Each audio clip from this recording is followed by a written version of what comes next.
Welcome to the Joy Hour Show with host Tom Lyman, special guest Amberly Lago, a.k.a. I'm Dr. Damien Nesser, a.k.a. Dr. Doolittle. Amberly dubbed me this nickname when I attended the first mastermind in Malibu, California 4 years ago.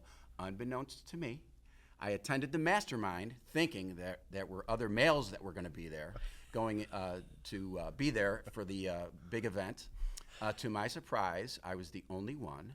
As a result, she became a mentor to me in the coaching world. With that being said, buckle up, y'all, because today's guest is living, breathing proof that pain doesn't have to be the end of your story. It could be the beginning of your purpose. Amberly Lago is a powerhouse.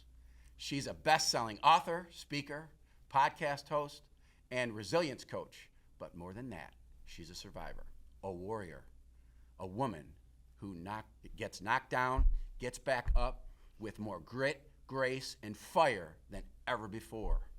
After a devastating motorcycle accident that nearly took her leg and her life, she endured 34 surgeries with chronic pain, aka chronic regional pain syndrome, right, Am? Diagnosis, and deep valleys of depression and addiction, which we'll get into.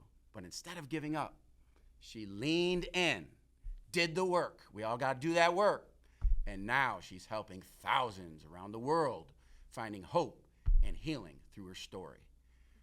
Her book, True Grit and Grace, Joy Through the Journey, her podcast, her Pacer Method, which she'll get into, are transforming lives. She's been on the Today Show, in Forbes, on the Doctors, in Hallmark, but today she's here with us, and we get to hear her heart.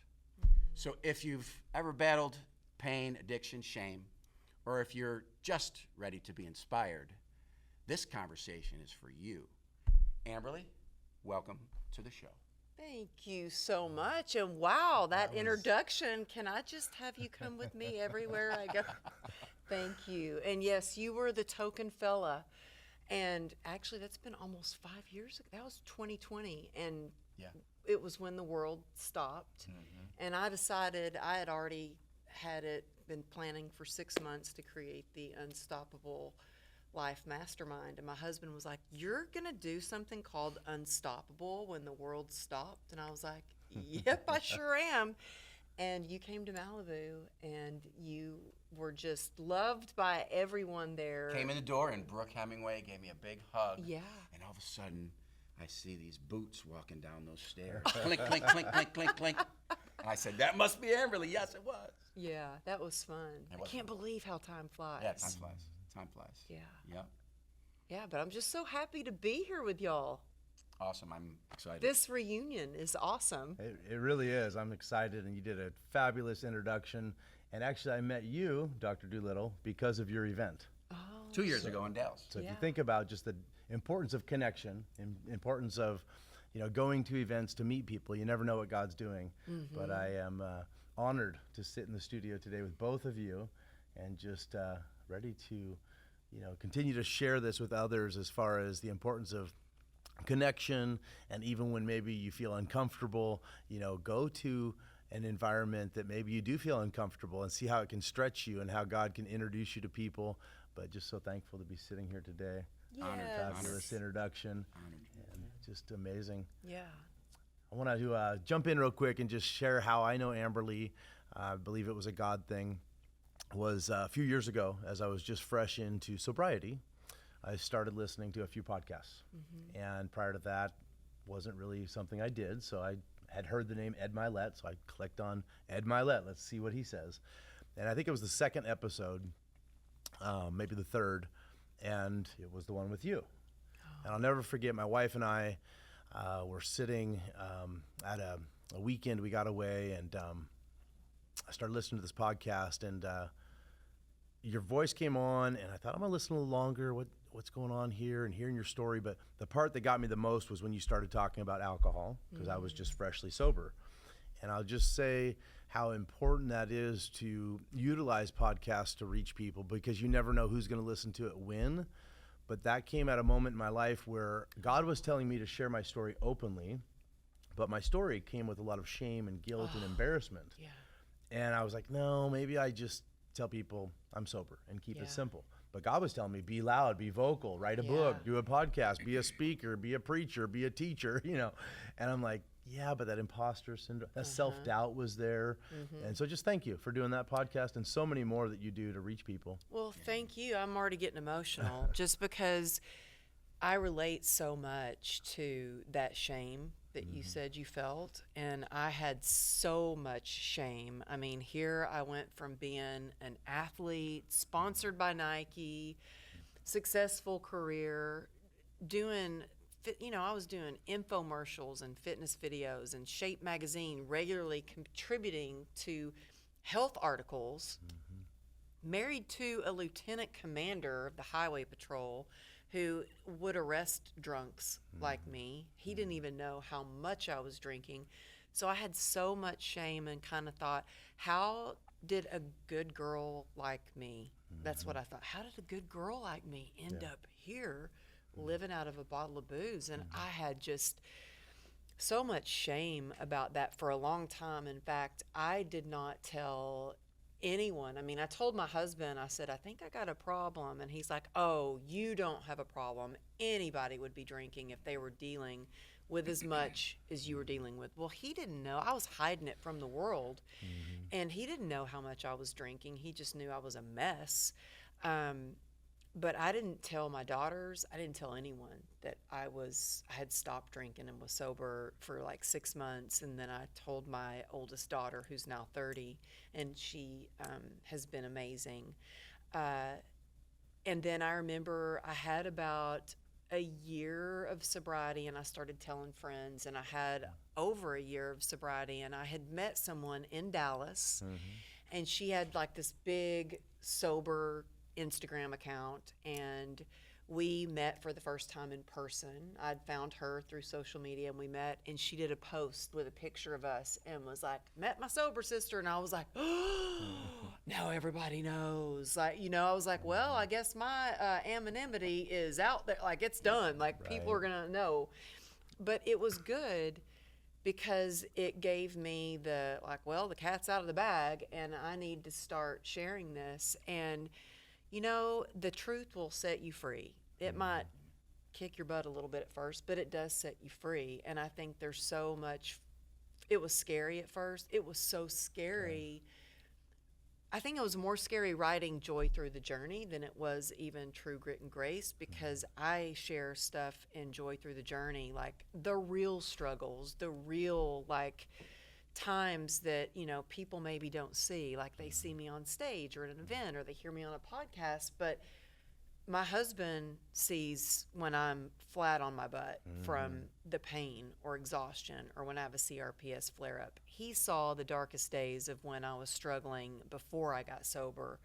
And so I'm so glad you've decided to share it and shout it out, and you're doing all the amazing things that you're doing, because just being connected with you and knowing that I'm not alone on this journey, it just really fuels me, gives me more joy. But I'm so glad that you heard that episode and it brought us together. It really did. And the purpose of the Joy Hour show is a couple things. One is to normalize conversations that quite often aren't happening, that need to happen. And they're not happening because of shame or embarrassment. So if you're listening to this, I hope you're already encouraged and inspired to be you, to be vocal. Life is short. And if you're going through a struggle, reach out. The best thing I ever did was ask for help. Started going to AA meetings, of course, rehab twice. Of course, here I am, the successful business owner, father figure, husband, church guy, Christian guy, and I'm going to a 30-day inpatient, locking myself up in a rehab. Like, that's not success, right? What is that?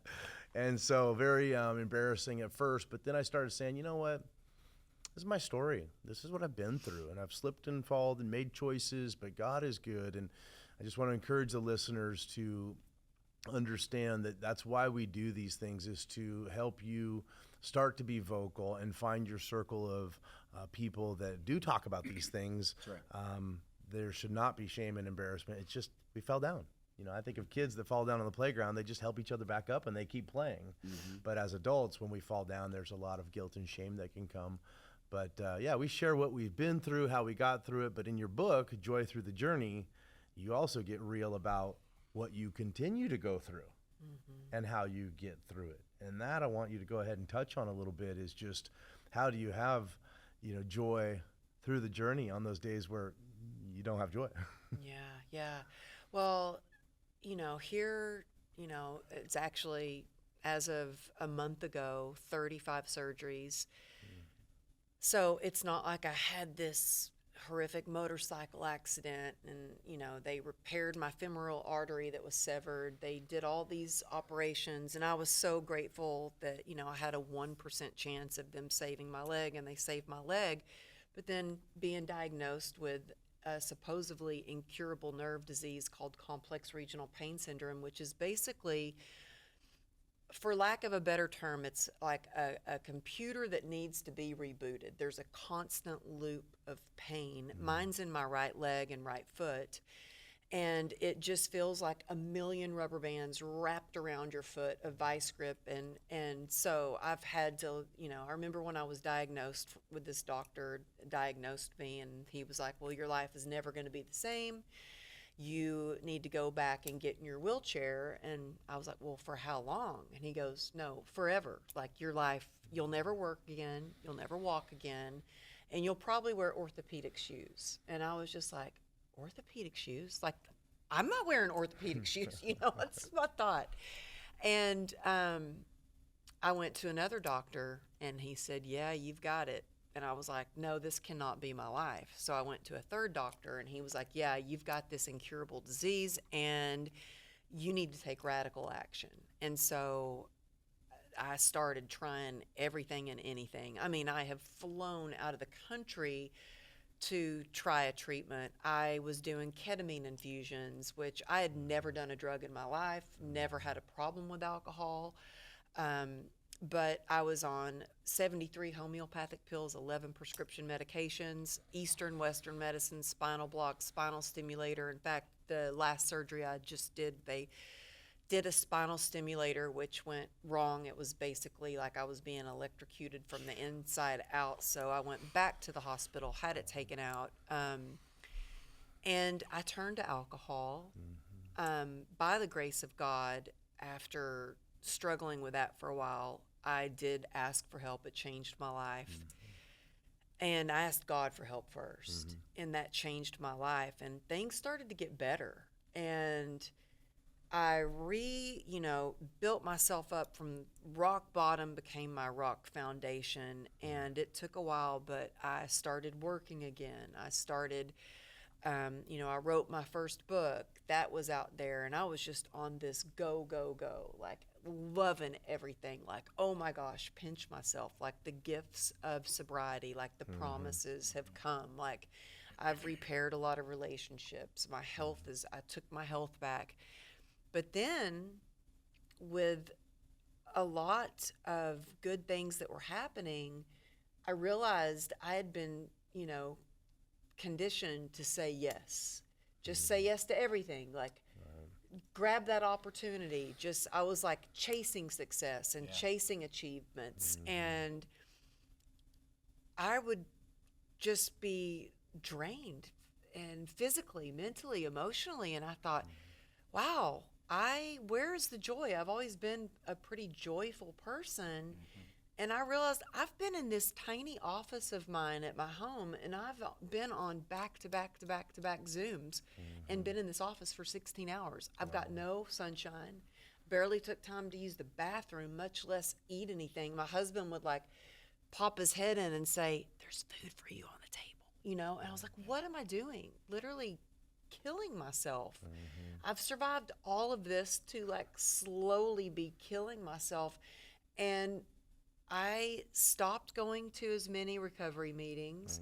I was letting my workout slide.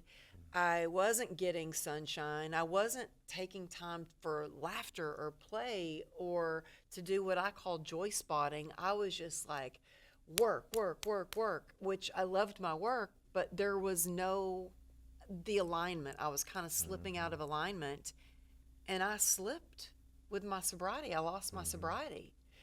And this was back in 2021. Thank God I had enough recovery in me that I knew, like, oh man, I just lost my sobriety. Yeah. I took a pain pill that was left over from a surgery, hoping to shut this down, not because I couldn't handle the pain. I'm in pain every day. It was because I wanted the pain here emotionally. Like I just wanted like relief. Instead of calling my sponsor or going to a meeting or just taking a break, I was like, let me just pop this pill. I immediately had the shame. I went to bed, and the next morning I called my sponsor in tears, and I said,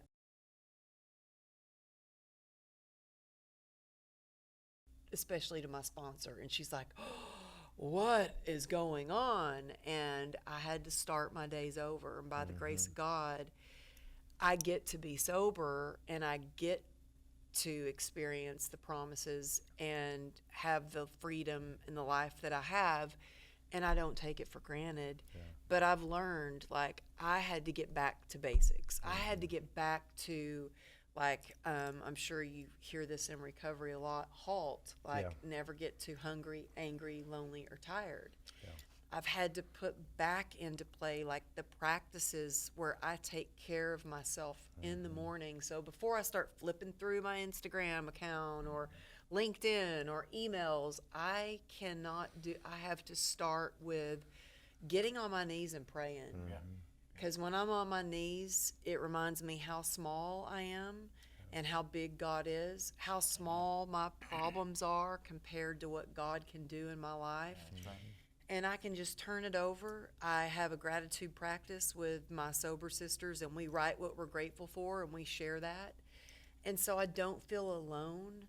I take time to read out of a few books. I read out of the Daily Reflections. I read this morning. I read out of Journey to the Heart, and my Daily Reflections. And so I just and I took time to work out. I don't let those things slip because I know without those things. And look, you don't have to be like in recovery or sober like me. I think just to have joy and feel in alignment. And it's that mindset. You put yourself in a mindset when you get that quiet time. I share with parents. In 33 years of education, I've shared to so many parents and kids, take some time to journal, right? Yeah. Take some time to, if you're going to read the Bible, if you're Christian, great. Even if you're not Christian, get a book, get some kind of book where your mindset can be focused, so you can handle the rest of the day, right? That's so good. And I know your amazing wife's book is coming out, and she's got several journal entries in her book. I never imagined that journal entries that I did from years ago would be in my first book, but it's very cathartic when you write. There's something magical that happens when you can just put pen to paper. Get it out. Yeah. And behind every, I had to say this one time, behind every great man, there's a great woman. Come on, she's in the studio today. You should be sitting up here with us. Next time you're coming up here with us. So thankful for my wife of 22 years, Lana. Amen. Just a wonderful lady. You know, with the HALT, there's a few more letters I added because I'm a complicated guy. I need a lot of reminders, but it's BIS. So HALT biz. So bored, irritable, or stressed. That's what I know about myself. Oh, if I'm that's irritable, good.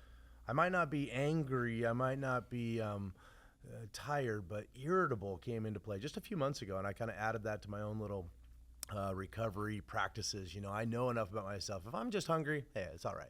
But if I'm hungry, angry, lonely, tired, bored, irritable, and stressed, do not pass go. Do not go to the gas station. Do not go to anywhere. Just grab my Bible and hold it and cry and take a nap. I know myself. But yeah, HALT biz is just one that I've put in my journal a couple times and talked to men about that I work with. Just know enough about yourself to know, like, there's this outer circle, middle circle, inner circle. Inner circle is a full-blown, I'm doing drugs, I'm doing alcohol, I'm doing it for weeks and months on end. I've truly relapsed. But middle circle might be, I had one drink. I was sober for 5 years and I had one drink. In my opinion, I don't call that a full-blown relapse. I call that a slip-up. And it's not necessarily something that needs to reset our date. But hey, as we progress, it's progression, not perfection, right?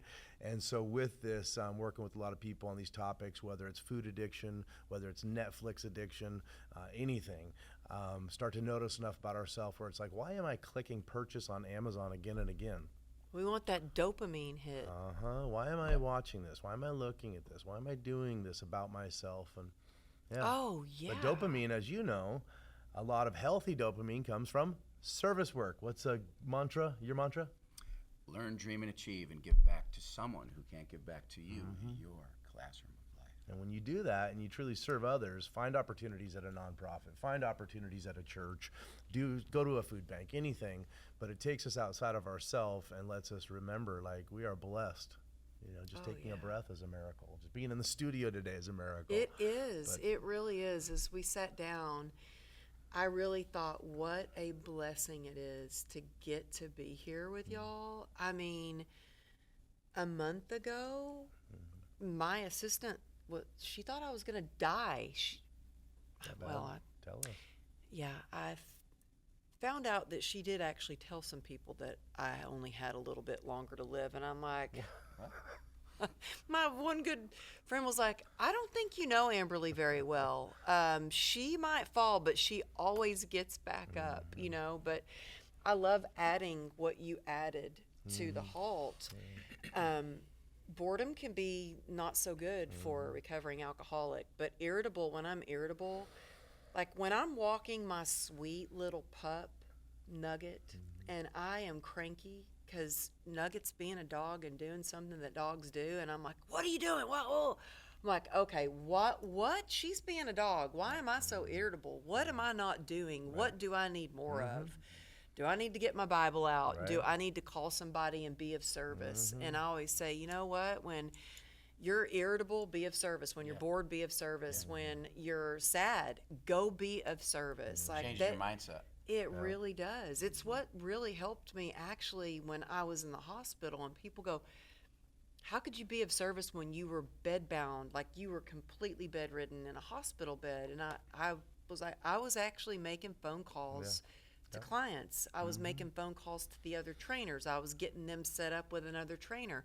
I was even giving exercise tips to my nurses when they found out I was in the fitness business, and doing whatever I could to be of service, because it gave me a purpose. And it made me feel like I was moving in the right direction. It's like medicine to your heart and soul. Yeah, it really is. You know, I think about that word purpose so often because for a lot of years I didn't have it. I wasn't focused on why I'm here and why God put me here. But the saying I read recently was, when a person lacks purpose, they seek to and they will fill their day with pleasure and comfort. You know, and so if I'm thinking about those things, just focus on, like, what is our purpose, and listening to God's voice and directing us. And like you said, using your phone to call people. I mean, you might be laid up, you might be not able to go somewhere, but that phone that's in our hands all the time, we can use it for good, positive instead, or we can just let it take our hours and hours in time, being the most precious commodity. We waste all this time if we're not careful on the phone that we could be using that same device to call and uplift somebody, to speak words of encouragement into people's lives. But I'm just so thankful for you know, the rooms that we all have been blessed to be in. You know, these events that you host, I've met so many people there that we are in touch on a monthly or weekly basis. People that have encouraged me, inspired me. Mitch Matthews, you know, Craig Siegel. I mean, I could go on and on, just different people that have spoke into my life at a time where it was a tough week. And maybe that self-doubt was getting a little loud and needed that extra voice. So I believe, you know, in doing all of this, we are meant to be God's hands, God's feet, God's voice, so to speak. Like we call somebody, you lift them up, you encourage them. Yeah. But this is what we're talking about today, and so thankful. There is a method I would like to ask you, Amberly, to talk about a little bit, the PACER method. Do you want to talk on that for a minute? Yeah. Well, thank you for asking. It's something that I actually use still to this day. And it came about because my husband was like, "Oh, you look tired. You really need to pace yourself." And as an entrepreneur, I was like, pace myself. It's kind of like when somebody says, "Now calm down." Right. I'm like, "Don't tell me to calm down." And so when he said, "Pace yourself," Wind I it was up. like, "Well, I do pace myself, and this is what I do throughout the day." And I grabbed a dinner napkin from the table, and I just started writing everything that I do to be able to pace myself and do the things that I do. And I can tell, like, when I'm irritable, that I'm not, there's something missing from this. So whether, you are tired, anxious, depressed, I don't know, sad, just feel like throwing in the towel, this is something that I use to really strengthen my resilience. And PACER stands for perspective, acceptance, community, endurance, and rest. And whether you're going through a health struggle, you're an entrepreneur, or you're, a mom chasing kids around the house, or dad chasing kids around the house, like, the easiest and quickest way to shift your perspective, because I wake up every day and the first step that I take, or sometimes pain actually wakes me up in the middle of the night, I tend to think, "Oh, see, Amberly, like, give up. You can't even walk without a limp. Who do you think you are?" Like, the inner critic, that mean bully in my own head comes out. And I think all of us have that, that little bully that comes out sometimes. And so the quickest and easiest way to shift your perspective, and what I do, is I just go to gratitude and I flip the script, and I'm like, you know what? I am so grateful that I'm not in the hospital. I'm grateful that I can walk. Yeah, amen. I mean, just a month ago, I couldn't even walk. It was scary. That's the flare-ups that you talk about. It was the surgery I had where I was basically felt like I was being electrocuted from the inside out with this machine. They implant these metal leads in your spine, and Wow. I couldn't move. And That was just a month ago. this was a month ago. Wow. And then after it was taken out, I was actually so unsteady, I fell. That's why I have a new scar on my knee. My hand is still messed up. And so, And like- yet you're in the studio today, doing great. Well- Giving back to others. That's right. well, I'm grateful to be here. And I mean, starting your day with gratitude Yeah. just shifts your mindset so much. 100%. Yeah. You can't be grateful and sad at the same time. It's literally impossible. Yeah, And so 100%. Yeah. just to think about three things. And there's something I would do with my daughter, and it annoyed her, but I would get in bed with her at night and say, "What's the best thing that happened, and what is one thing that you're grateful for?"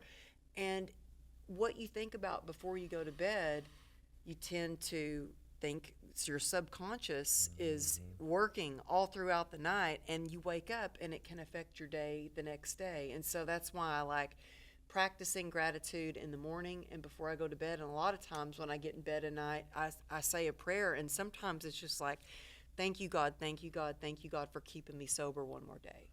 Just thank you. I'm just saying it over and over. And I think the first step to any transformation, whether big or small, starts with acceptance, and that's the next part of PACER. Like I said, the truth will set you free, and acceptance is what allowed me to go take a good hard look at my life. And I think we have to be radically honest if we want any kind of transformation. Honest with ourselves. Right. We can say, only you know your truth. I had to tell my sponsor that I took that pill because I knew I took it, and I had to be honest with her. If I wasn't honest with myself, I couldn't trust myself. Yeah. Who else is going to trust me? And I want to show up for myself and be honest and authentic. Right. And I think with that authenticity, you connect with the right people that you're meant to connect with. And I think that is powerful. This next part of PACER is community and connection. Right. You don't have to do it alone. And if you can get anything from this conversation today, let it be this, that you do not have to do it alone. And it's connection to, when you're radically honest with yourself, it allows you to connect with yourself, with your higher power, who I call God, with others, and community, like you were talking about earlier. getting in the room. You might be going to an event thinking that you are there to hear some speakers share their message, and it's somebody at the table or in the bathroom or whether it's in the hallway, but you connect in that community. Just knowing that you're not alone allows you to have that endurance, which is the next part of Pacer. Because my goodness, especially doing a podcast takes endurance. I mean, you have to be consistent. We were talking about that before we even started recording, but endurance is where you really look at your why. Why did you start? There are times when I'm like, oh my gosh, this is hard. I don't know if I can keep going. And I just remember why I started. It's where your passion and your perseverance comes into play. But I also think about, one of my clients told me this right before I was going to do my TEDx talk, and I was freaked out, and I'd been practicing and I was scared to death. And she said, Amberly, you made it through, at the time it was 34 surgeries. She said, you made it through 34 surgeries in the hospital for 3.5 months the first time. I think you can go get on that stage and talk. And I was like, oh, wow. So think about, like, to have that endurance, what's the hardest thing that you've overcome? Well, you can get through the next thing and the next thing because you've made it through so much. Right. But one of the hardest things about Pacer, I first wanted to just call this methodology PACE, and I learned over and over and over, rest and recovery. I like to go fast. I love to go, but sometimes we got to slow down around the corners, or we're going to go out of control, or we're going to hit rock bottom again. We're going to lose our sobriety. We're going to slip. We're going to fail. We're going to fall flat on our face.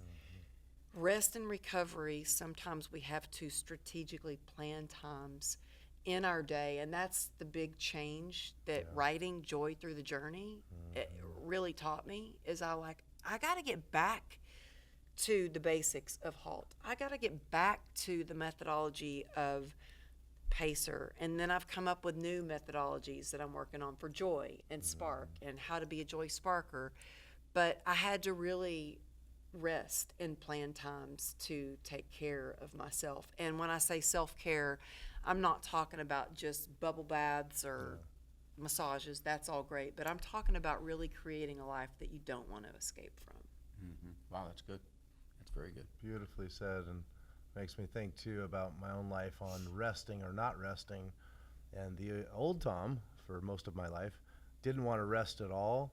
I think because in the quiet times, I would hear my heart, my conscience speak to me, and I wasn't living in an honest lifestyle at the time, and I was really running from my call.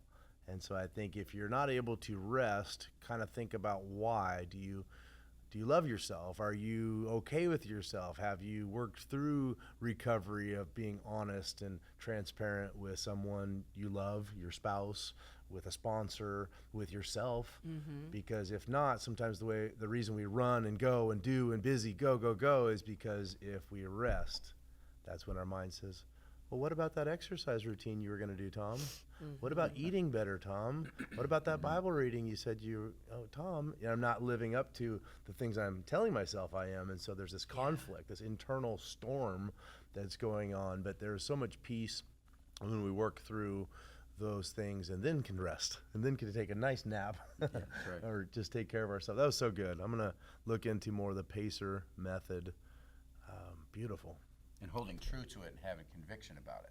Yeah. One thing to say, when I talk to students and parents and everybody, community members, because I work in the community a lot, and I work with a organization called Felt. We were talking about different organizations and feeding empty little tummies. So over 4,000 homeless families in our county in Florida, where I teach, or where I'm a school counselor full-time. And it's just, community is huge. As a matter of fact, that would be a great segue for Joy Through the Journey. Yes. Give me a second. This is my favorite part of the book. Oh, The second time I'm reading your book. thank you. I was tearing it up on the way here from Florida, and just 3 or 4 people were asking, "What's that book?" It was Joy Through the Journey. Who's that? Amberly Lago. Oh, I love you. So, this is page 37. When you get the book, which you need to get the book. So, and partly Catherine Gordon's in this one too, but I invite you to flip the script on networking. Remember we talked about that? From what can they do for me to what I can do for someone else, community, right? Giving back. Build relationships for the sake of the relationship itself being true. Help someone else for the joy and success it will bring to them, not you, but them, full stop. Love that. Train yourself. It's a mindset. Get up in the morning, train yourself, do your journaling, think about how you're going to give back to other people, learn, dream, and achieve, and give back to someone who can't give back to you in your classroom of life, right? Train yourself to be motivated by someone, this is where the just dying to self, by someone else's success instead of just your own. Boy, that's powerful. What? God brought me up here. I've been here since Saturday and met Tom's beautiful family. His better half is sitting and watching us right now. And his beautiful children, who are the most insightful, thinking teen and preteens I've met in a long time. I'm talking over 33 years in education around the world. When we were playing, what was that game we were playing? Categories. Categories. If you haven't played categories, you got to play categories. And we just had a great time. Great time. It was unbelievable. But that's community. That's rest. That's Pacer in a nutshell. You could do it with family. You could do it with friends. You don't have to be on a TEDx. And by the way, your talk was great. You don't have to be on a stage. You could do it with your own family. The state of the families in the United States and around the world right now, the nuclear family is broken down so much. Community is TEAM, team. You need to find a good team. This book helps you and guides you and gives you so many positive nuggets. Got to have a good team. Amberly's got a great team. I'm joining Tom's team through the Joy Hour podcast and End Time Ministries. I'm so excited and really fired up. Tom, you've got an amazing team. Amberly, you've got an amazing team. And shout out to the Gordons, because I am part of John Gordon's coaching certified team. The Positive Warrior. Oh, yeah. And I have these on there, Stay Positive. So when I want to get cranky, Well, I should have brought you one of mine. I'm going to send it. We'll send it, because I use your pen all the time when I speak. When I get cranky, you know, when you're around in your workplace or family, people sense, because I'm at a level here, because I'm always, and if they don't see me, Dr. N's up here, you know, excitement and doing everything. Dr. N, they shut the door. My principal came in one time. What's wrong, Dr. N? Something the matter? You know what I mean? I do. Hey, we can't. We're human. We can't stay at, because we need that what? Yeah. The R. Rest. We need that rest.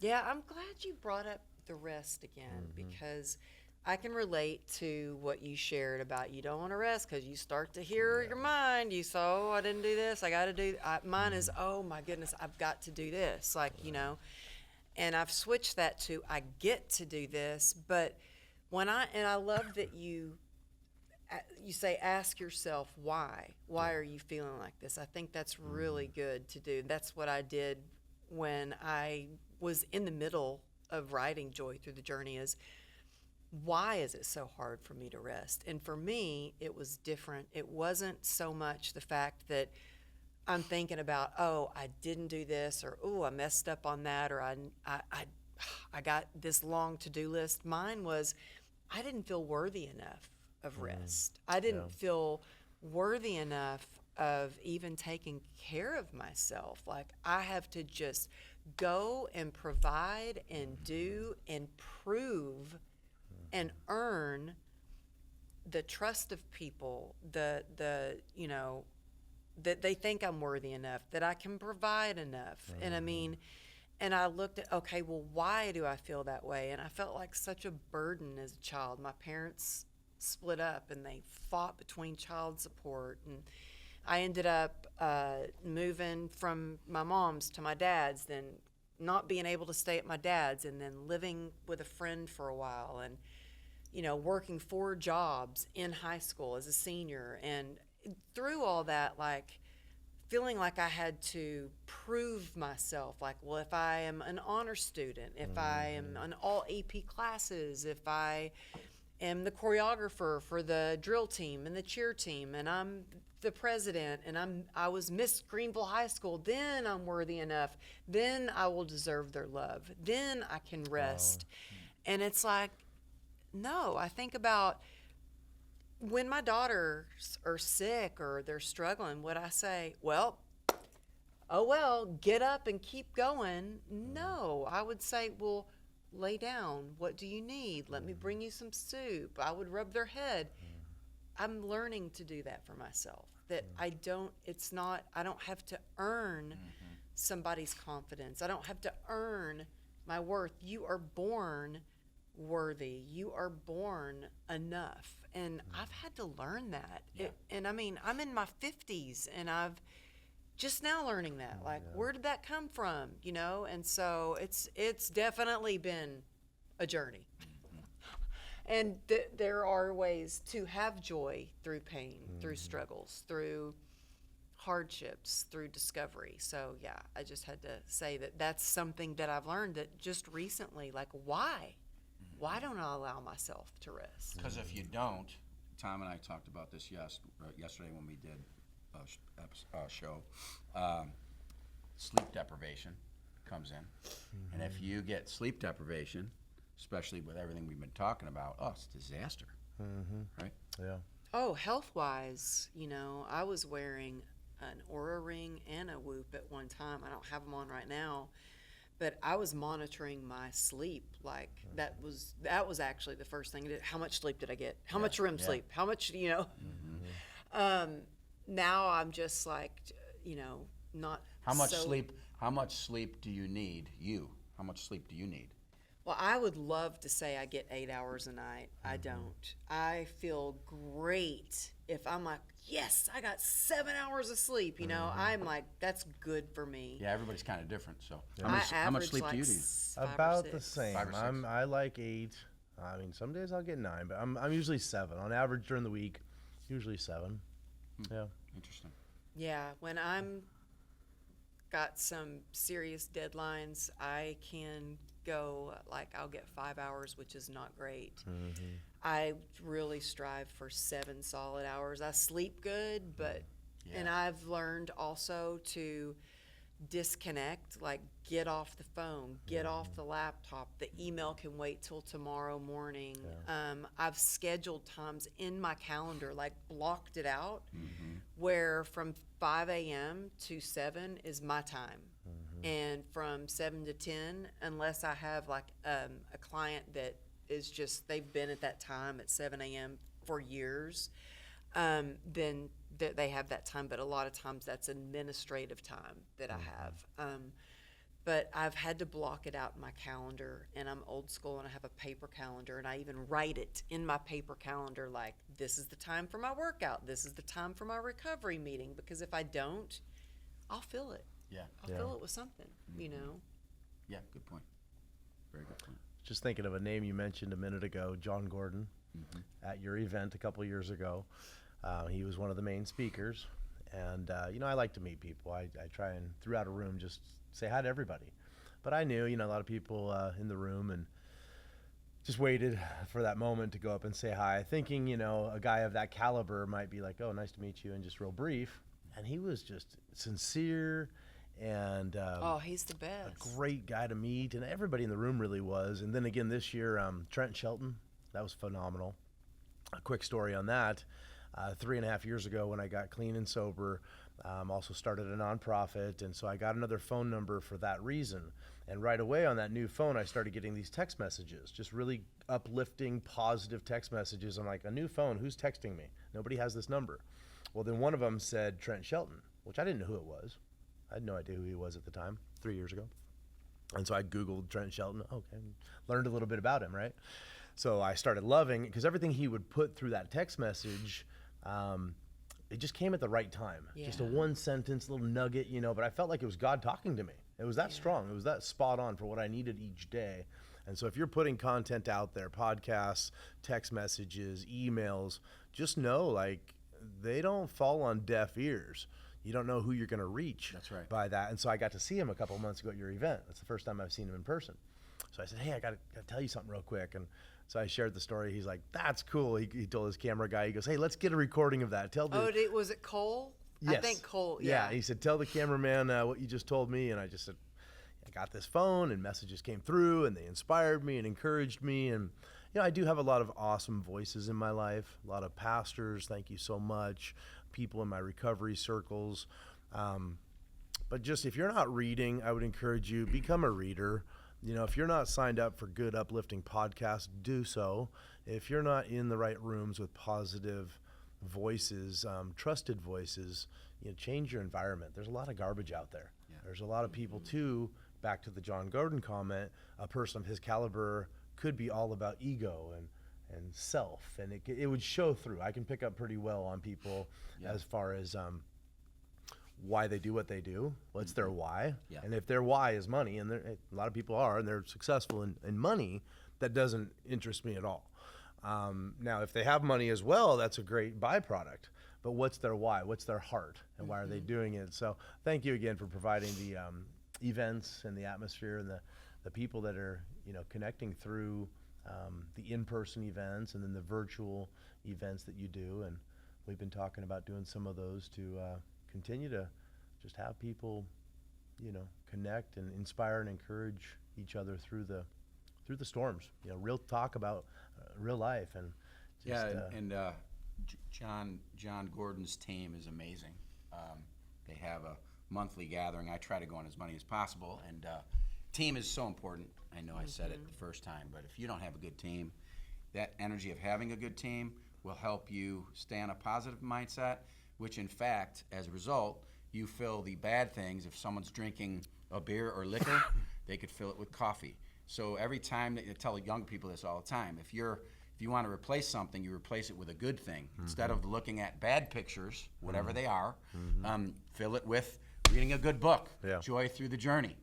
Be positive, right? You got to be positive in life. Be a positive warrior, not a negative warrior. And in John Gordon's terms, I'm glad I remember this, he talks about the energy vampires, which are narcissistic people who could be in family, they can be in the workplace, and you need to replace those narcissistic people in a positive way, in a very diplomatic way, like I do at work and like I do in family and friends.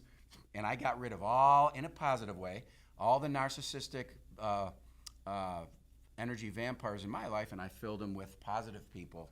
And that's made a huge difference in my life. And I think, we want to feel important. It came to mind, just thinking about children and how much they long for feeling valued, feeling understood, feeling loved.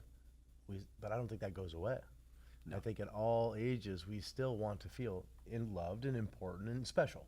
Yeah, 100%. And so I've been in enough rooms in my life where there was some, I didn't feel special. I didn't feel valued. I didn't feel, loved. And so get in the right rooms again with the right people that are uplifting, encouraging, and see you for who you are and what you're going through. You're going through something, ask for help.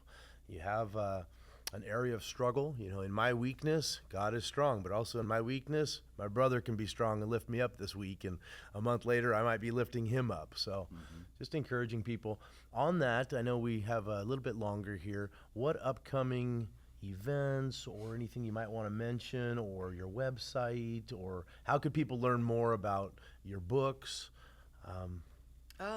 You can go to amberlylago.com and everything will be there.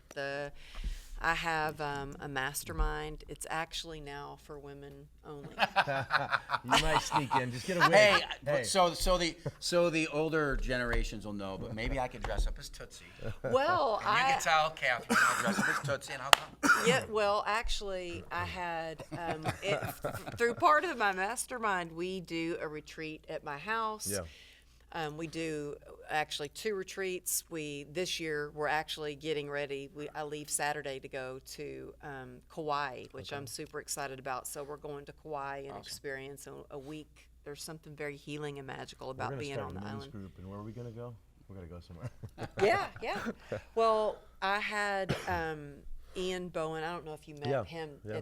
at my event, but do you know how he actually heard me speak at Fit Body Boot Camp's event? And I'm so blessed I get to speak at their annual event again this Bryce summer.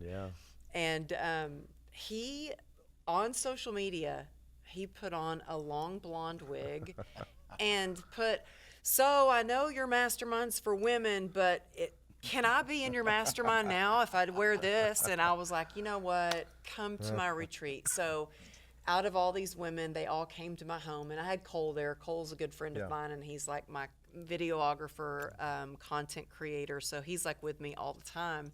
So I had Ian at the house with his beautiful wife, Dana, and then I also had Cole there, and they're like the two token fellas. So you can join at our house anytime you want. But yeah, I've got a lot of events coming up. I leave for Kauai.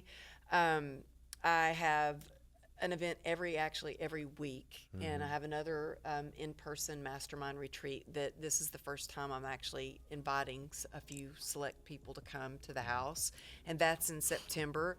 But yeah, you can go to amberlylago.com. You can find more about the mastermind, the books, retreats. I've got actually it's brand new. It's the first time I've ever done a 3-month coaching plan, and it's called Profit in Your Purpose. And I'm teaching you how to really increase your influence and your impact, and instead of that side hustle not making you any money, how to turn it into a full-blown business and actually profit from it. And we're talking a lot about like book writing and publishing and the difference between publishing, what kind of publishers, starting your podcast, and learning to put together a keynote, and how do you get more paid speaking gigs. So yeah, a lot of people who are like, yes, I'm ready to step on that stage, I'm ready to share my message, and it's community. It's that community. And so yeah, it's faith-based, like beautiful, heartfelt entrepreneurs coming together. So lots of exciting things coming up. So yeah. It's awesome. Yeah. A lot of positive energy. That's the thing. Your tribe and your team, TEAM, all capital letters.